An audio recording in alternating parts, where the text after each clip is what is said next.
WCBI News at 10 starts now. Good evening and thank you for joining us. I'm Selena Schaefer. Two MS-13 gang members from El Salvador who were both in the United States illegally are facing serious murder charges. The two allegedly held three teenage girls against their will and killed one of them in what was described as a satanic ritual. Tony DeCouple has a story.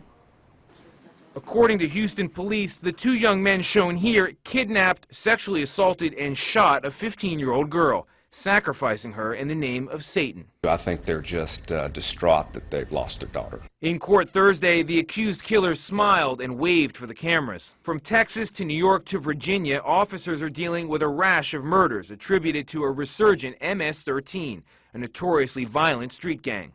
First reported decades ago in Los Angeles, the gang now has thousands of members in at least 42 states, according to the FBI. Most are Salvadorian nationals or first-generation Americans. For far too long on Long Island, MS-13 has been meting out its own version of the death penalty. Also on Thursday, Robert Capers, U.S. Attorney for the Eastern District of New York, pinned 7 murders on MS-13, including the killing of 2 teenage girls with baseball bats and a machete. Evelyn Rodriguez lost her daughter. This day is a celebration, but also a sad day. Last month in Northern Virginia, more than half a dozen alleged MS-13 members were arrested after a double murder, and according to law enforcement, most of the suspects arrested in these recent cases were in the country illegally. Both the George W. Bush and the Obama administrations launched special efforts to break up MS-13. Now it seems it's President Trump's turn, with a recent executive order aimed at breaking up gangs known for what he called barbaric acts. And President Trump has announced that he plans to create an agency called Victims of Immigration Crime Engagement, or VOICE, to serve victims of crimes committed by such immigrants. It would be part of the Department of Homeland Security. And a day after President Trump accused former President Obama of wiretapping his phones, the White House is asking Congress for help looking into the allegations. Brooke Silva Braga has more from New York. After a weekend in Florida, President Trump boarded Air Force One heading back to Washington. Earlier, he called on Congress to investigate whether the Obama White House abused their investigative powers. In a series of tweets Saturday, he accused Obama of wiretapping him before the election, but provided no evidence. An Obama spokesman denied the charge. Trump called the surveillance a fact, but Sunday, a White House spokeswoman described it simply as a possibility on ABC's This Week. If this happened, Martha, If.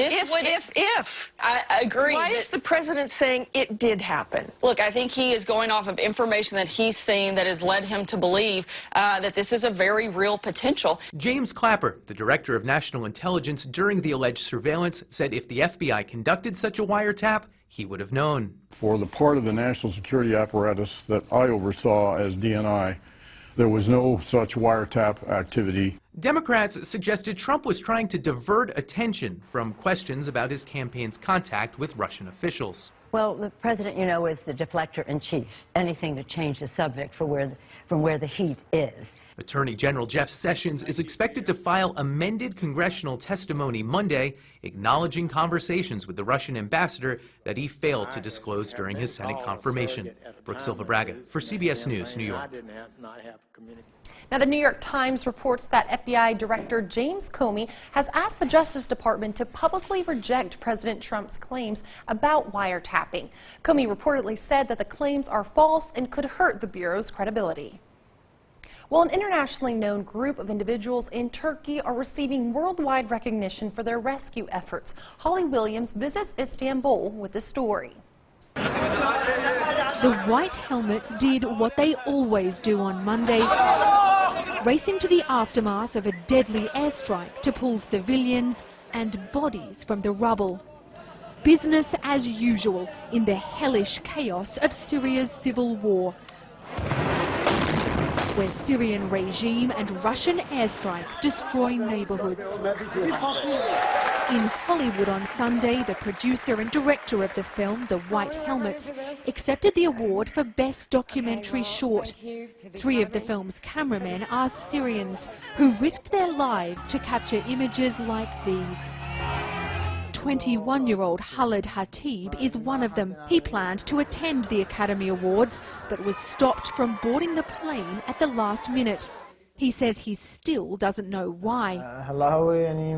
I was disappointed, he told us, but the most important thing is that the film won the Oscar. Maybe it'll encourage the international community to give us more help. It seems in every 60 Minutes reported on the heroism and humanity of the White Helmets last December. The group says it's rescued more than 80,000 people and that over 160 of its emergency workers have been killed. Ruddy Saad joined the White Helmets 2 years ago. There's a 50% chance in every operation that I'll live and a 50% chance that I'll die. You've seen people dying. You've seen people fighting for their life. And you're so young. How has that changed you? I've seen body parts scattered everywhere and had nightmares, he told us. But I've also witnessed rescues, and I feel a responsibility to tell the world. Khalid Hatib told us he'll head back to Syria again soon. He's one of many Syrians who are putting their lives on the line to document the violence that's engulfed their country. Holly Williams, CBS News, Istanbul. Now you can watch the White Helmets documentary on Netflix. It's now time to turn it over to weather for our first look with meteorologist Griffin Hardy. Griffin, how's the weather shaping up? Still mostly cloudy outside in Columbus. We're at 57 degrees here on Main Street. The dew point is at 48. Moisture is gradually climbing up with this flow out of the south. Current temperature in Tupelo is 55. Winds steady out of the east at 6 miles per hour. We'll expect these breezes to begin picking up as the day goes on tomorrow. For tonight, overnight lows in the low 50s. May not quite as cold as it has been. And then daytime highs tomorrow in the low 70s with passing showers. I'll show you when the most rain gets here for this week coming up in just a few minutes. Selena? All right, thanks for that update there, Griffin. Well, there is a customer outage at Parks Utilities in northeast Noxubee County due to a part failure. Crews are working on the problem and should have it resolved within 48 hours. However, customers are encouraged that once your utilities are back on, to boil your water. Coming up after the break, we take a look into an area of fraternity that's trying to mend the divide between law enforcement and the African American community. Stay with us.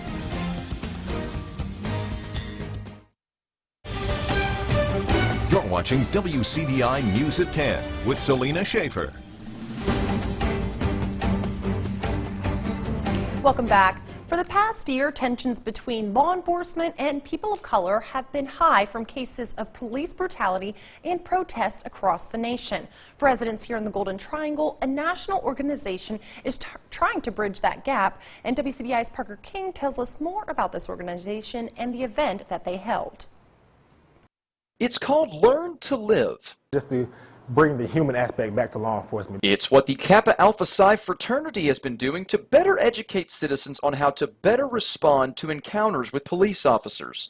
They were joined by officers from Starkville PD, Mississippi State Campus Police, and the National Organization of Black Law Enforcement Executives, also known as NOBLE.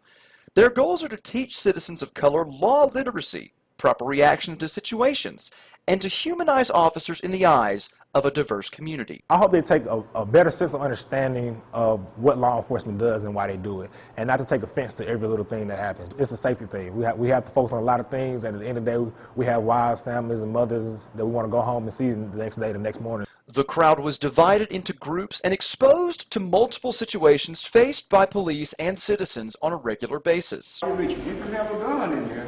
You might want to let them know that too.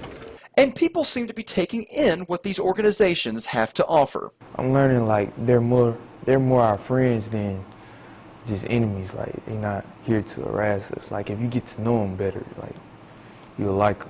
Organizers see the progress they are making, and even though it is small on the national scale, it's something they can be proud of. It's a small part, and Starkville is not a very big city, but anything that we can do to make sure that our community is safer, we want to do it. In Starkville, Parker King, WCBI News. Now, the event was held in the Taylor Auditorium on Mississippi State's campus, and Kappa Alpha Psi tries to offer these events at least once a month. Had some passing showers across the region earlier this afternoon. We got some more rain tomorrow, and coming up this week, I'll show you when in your 7-day forecast right after the break. First Alert weather forecast with meteorologist Griffin Hardy. Good evening, everybody. So here's a look at our current dew points. You can see just where the next cold front is that's setting up to bring in some rain chances for the coming week. We'll time that out for you in just a second, but current temperatures are in the upper 50s in Columbus, 57, 61 farther down to the south in Jackson. Overnight tonight, lows will continue to cool down, but not that much, only down into the low 50s just before sunrise. Remaining mostly cloudy for the most part, and those winds will be steady out of the southeast at 10 to 15 miles per hour. We got a similar day to what we saw today for tomorrow as well, kind of a dreary, cloudy, drizzly day with some storms moving in by Tuesday, and then we're expecting more sunshine in the forecast by Wednesday. So here's the latest Futurecast model. We'll time all this out for you. Some more isolated showers will gradually be in and out for tomorrow. Notice these winds will be fairly strong out of the south. We're looking at gusts up to 20 miles per hour for tomorrow, and that will be the story for Monday. For Tuesday,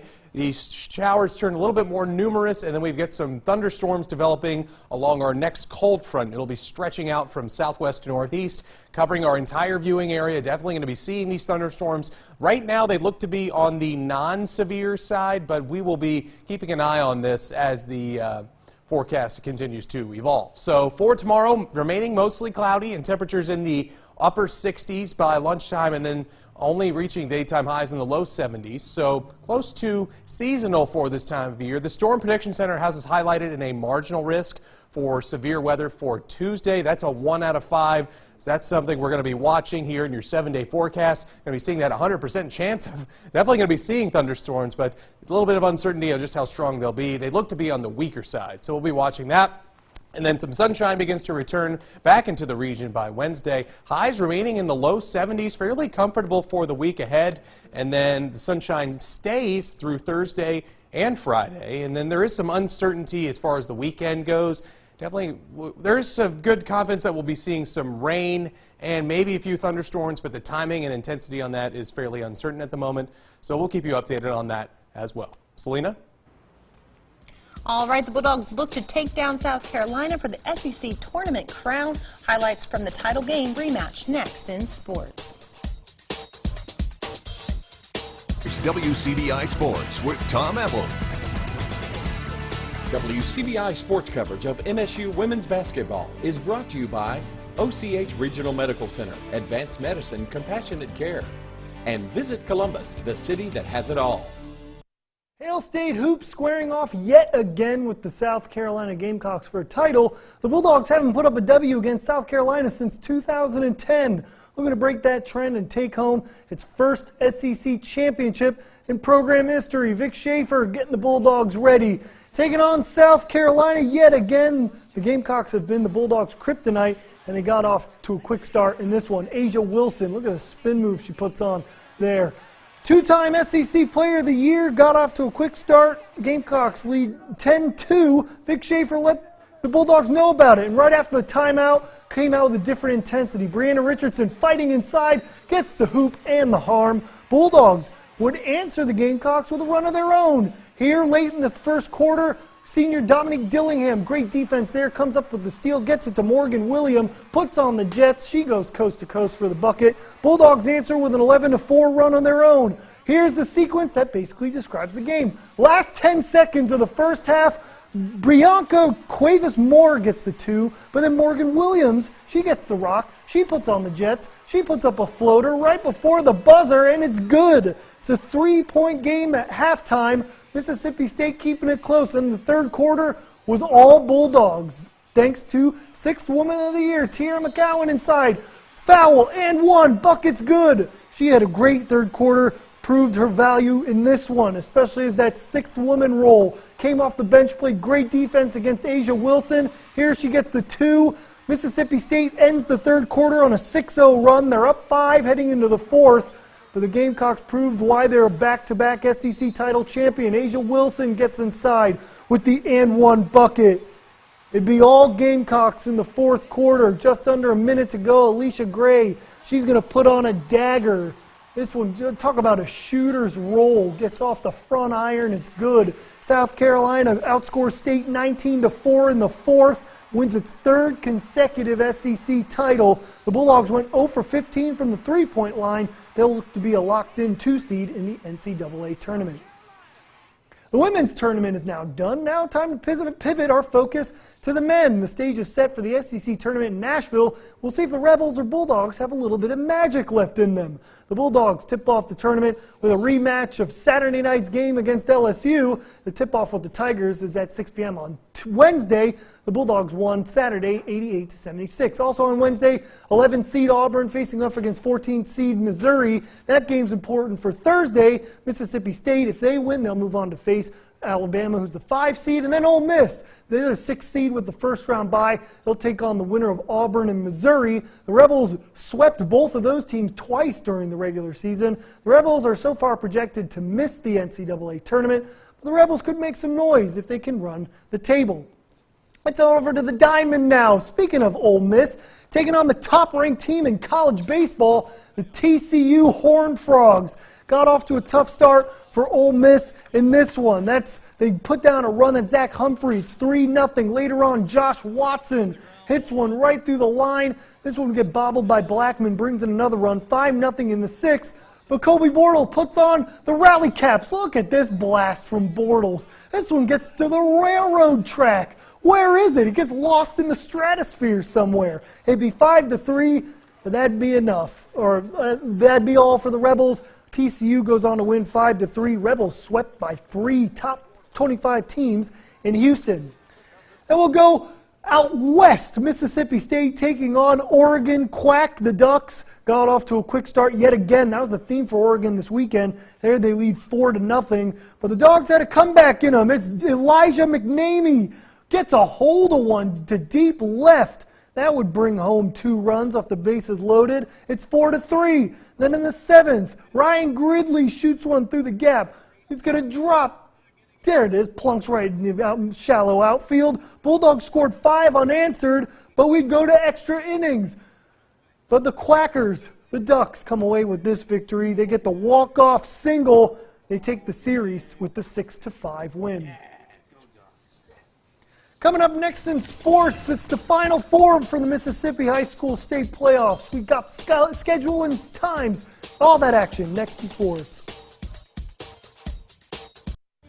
WCDI sports coverage of Mississippi High School State Championships is brought to you by OCH Regional Medical Center. Advanced medicine, compassionate care.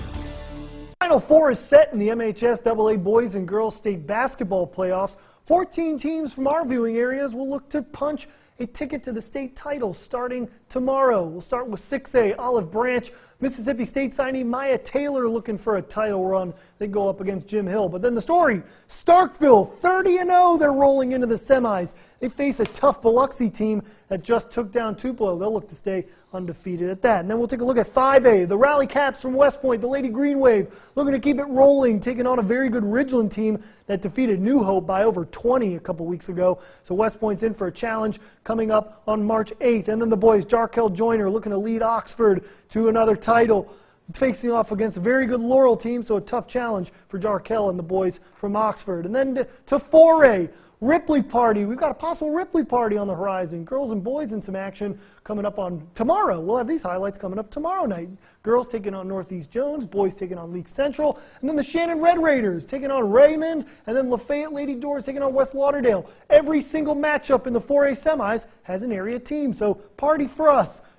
I have all those highlights coming up later this week, or coming up tomorrow. It's coming up tomorrow. I can't imagine it. 3A boys, here we go. New Site and Boonville, 2 of our area teams. On the girls' side, New Site taking on a very good Choctaw Central team, and Boonville and Dallas Young looking to get back to a state championship, taking on Amanda Elsie. And then Velma Jackson, the Weatherspoon family and crew. They'll be heading over, taking on Holly Springs.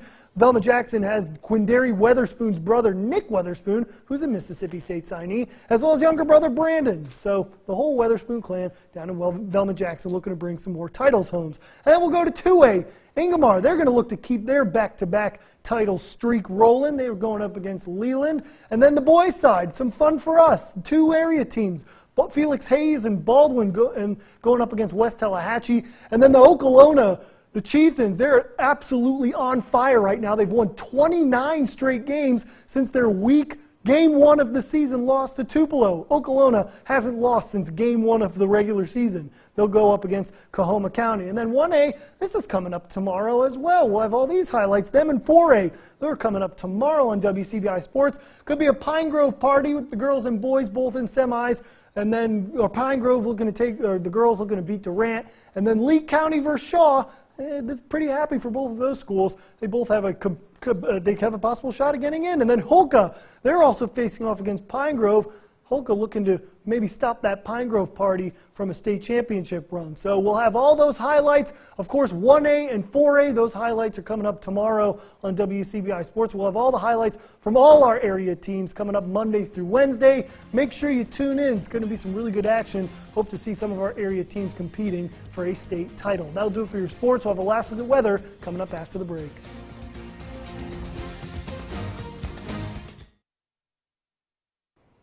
Let's look at your 7-day forecast. More isolated showers and mostly cloudy skies for Monday. Definitely seeing some storms on Tuesday. Sunshine through Wednesday and Friday. Some uncertainty about the weekend, but more rain is expected there for Saturday and Sunday. Alrighty, and not only is this our last look for weather for our viewers, it's also your last look with us, is it not? Last show here. All right. Well, Griffin, we've enjoyed you having here at WCBI, and I know all our viewers have enjoyed you as well. So best of luck, all right? And thank you guys for staying up with us. Take care.